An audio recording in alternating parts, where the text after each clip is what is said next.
Hola chicos, bienvenidos una vez más a la clase de física con Osmar. El día de hoy vamos a estar hablando sobre las leyes de Ampère. Para ello vamos a hablar un poco de su historia. André-Marie Ampère nació el 20 de enero de 1775 en Lyon, Francia. Murió el 10 de junio de 1836 en Marsella, en Francia igualmente. Ampère se considera un pródigo de la humanidad, ya que a los 12 años había dominado toda la matemática de esa época. En el año 1801, a la edad de 26 años, fue nombrado profesor de física y química en el Instituto de Bourg. En 1809, profesor de matemáticas en la Escuela Politécnica de París. Ahora vamos a hablar sobre el experimento Orset en 1820. Fue el que puso en manifiesto la influencia magnética asociada a las cargas eléctricas de Ampère. James Clerk Maxwell fue un físico británico que nació en el seno de una familia escocesa de la clase media, hijo único de un abogado, quien modificó la ecuación de Ampère a la ley de Ampère, que es la que vamos a ver enseguida. La ley de Ampère, como dije anteriormente, fue modelada por el francés André-Marie Ampère en 1826, que relaciona un campo magnético estático con la causa, es decir, que una corriente eléctrica estacionaria. James Clerk Maxwell la corrigió posteriormente y ahora es una de las ecuaciones de Maxwell, formando parte del electromagnetismo de la física clásica. Estas ecuaciones que se pueden apreciar son las ecuaciones de Ampère, que fue modelada por Maxwell. Ahora vamos a pasar a resolver un ejercicio aplicando estas ecuaciones. Bien, para este ejercicio vamos a irnos al libro de Szymanski, 12ª edición, el ejercicio 28.77, donde dice un cilindro largo, recto, sólido y orientado con su eje en la dirección Z, conduce una corriente cuya densidad es el vector J. La densidad de corriente, aunque simétrica con respecto al eje del cilindro, no es constante, sino que varía de acuerdo con la relación. Nos dan esta relación, donde A es el radio del cilindro, R es la distancia radial desde el eje del cilindro.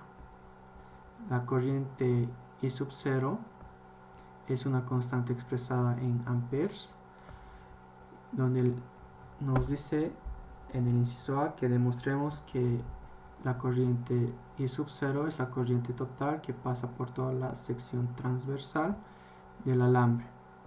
El inciso B, con base en la ley de Ampère, obtenga una expresión para la magnitud del campo magnético en la región R mayores o iguales a A.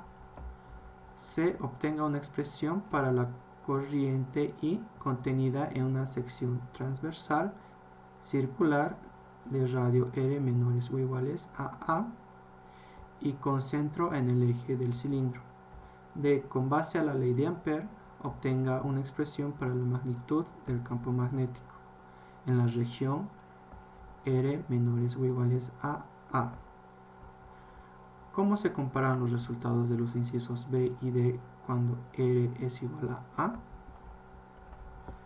Bien, procedemos a la solución. Debemos recordar para esto que el producto punto entre dos vectores, en este caso A y B, es igual a por B por el coseno del ángulo que forman estos dos vectores.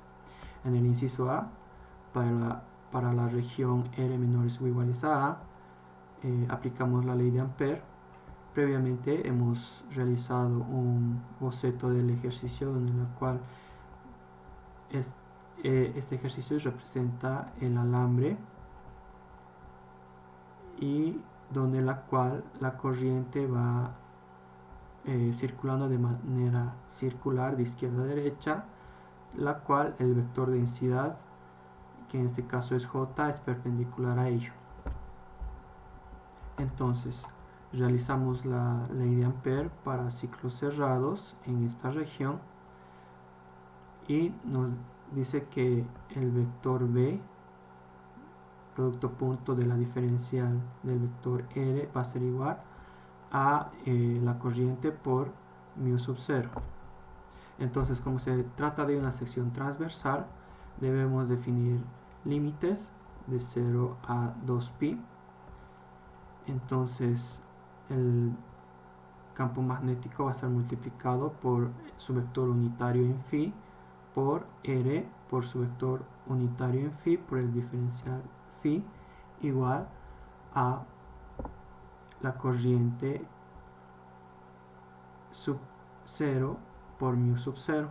Entonces hacemos de la parte izquierda la parte matemática, integramos, donde finalmente nos sale que el campo magnético va a estar multiplicado por el radio por 2pi igual a la corriente inicial por mu sub 0, donde esto vamos a lograr despejarlo, donde finalmente va a ser que la corriente I sub 0 va a ser igual a el campo magnético por R por 2pi sobre mu sub 0. Cabe recalcar que estos vectores unitarios en phi son solamente valores iguales a 1. Bien, aclarando esto, procedemos a continuar hallando para la corriente total, donde la corriente total va a ser igual a la integral. En este caso hemos definido límites desde el límite 0 hasta un límite a por el vector, con el vector j por el vector n por su diferencial a.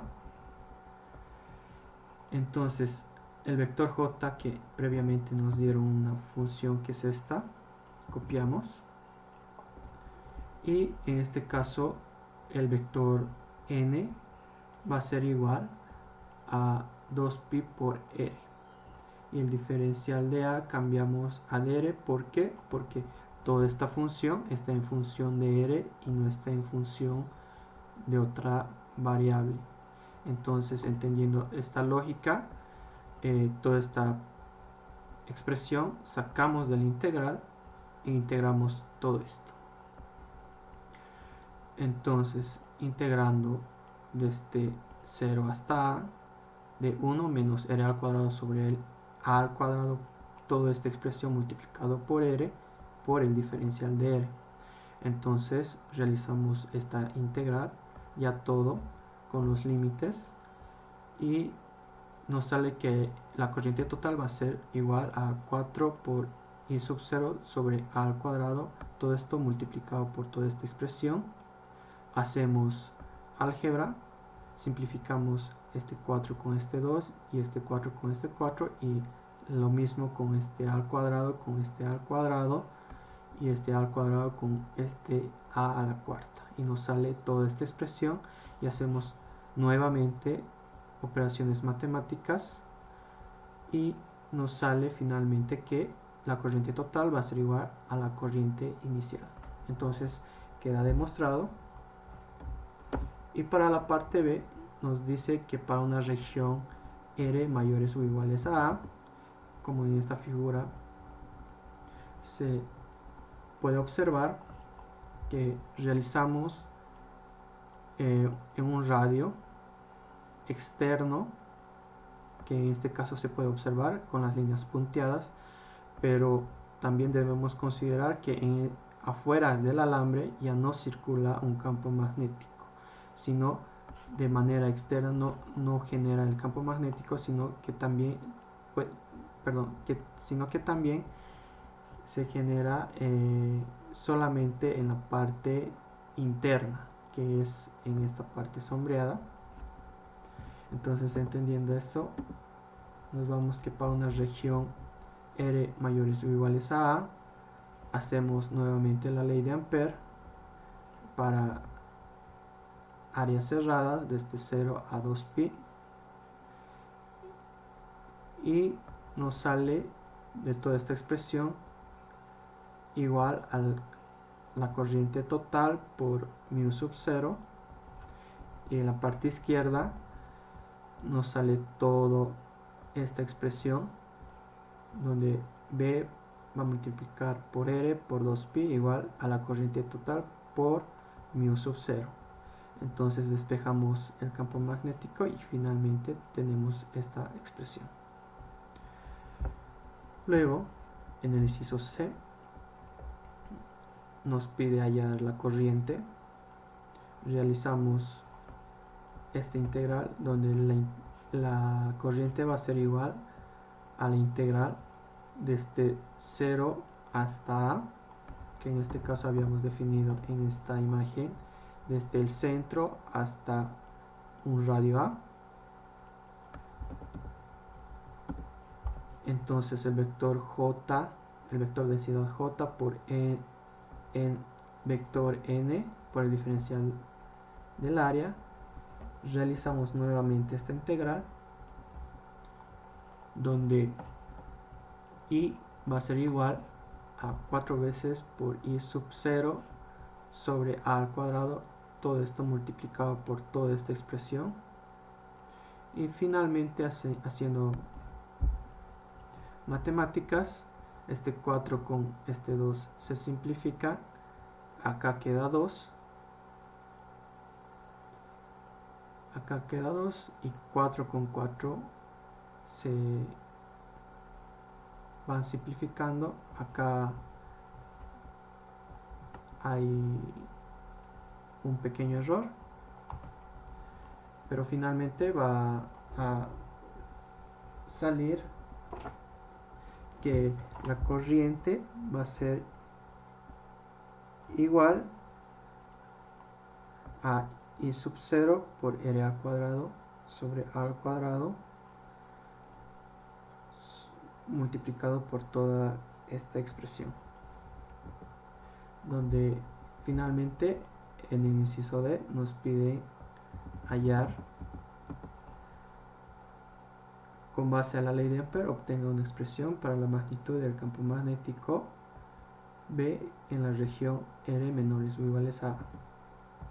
Entonces, realizando esto, hicimos una previa igualación de la corriente inicial igual a la corriente total, que esto ya nos ha salido en el inciso A y en el inciso B. Entonces realizamos simplemente matemáticas despejando el campo magnético, realizamos operaciones algebraicas, simplificamos este 2 con este 2 y este 2 con este 4. Finalmente nos sale toda esta expresión y nos dice en el inciso que R va a ser igual a A. Considerando este parámetro, reemplazamos donde hay R hay A, menos A al cubo sobre 2 veces A al cuadrado. Entonces realizamos la igualación donde va a ser igual a la corriente inicial por mu sub 0 y sobre pi al cuadrado, todo esto multiplicando por A sobre 2. Finalmente tenemos la expresión que el campo magnético va a ser igual a la corriente I sub 0 por mu sub 0 sobre 2pi al cuadrado, sobre 2pi por A. Finalmente las aplicaciones. Continuando con las aplicaciones, todos los componentes que funcionan con electricidad se basan en principios relacionados con la corriente y los campos magnéticos, que se producen por la ley de Ampère. Se aplica en muchas áreas de nuestra vida diaria y de campos científicos. Un ejemplo sería la fabricación de motores, transformadores y generadores, que son fundamentales para que podamos tener electricidad en casa. Otro ejemplo sería las bobinas toroidales que se usan en los aceleradores de partículas. Utilizando la ley de Ampère se puede calcular el campo magnético dentro, sobre y fuera de las bobinas. Esto permite estudiar el campo magnético ideal para modificar las trayectorias de las partículas que pasan por el acelerador. Otro ejemplo sería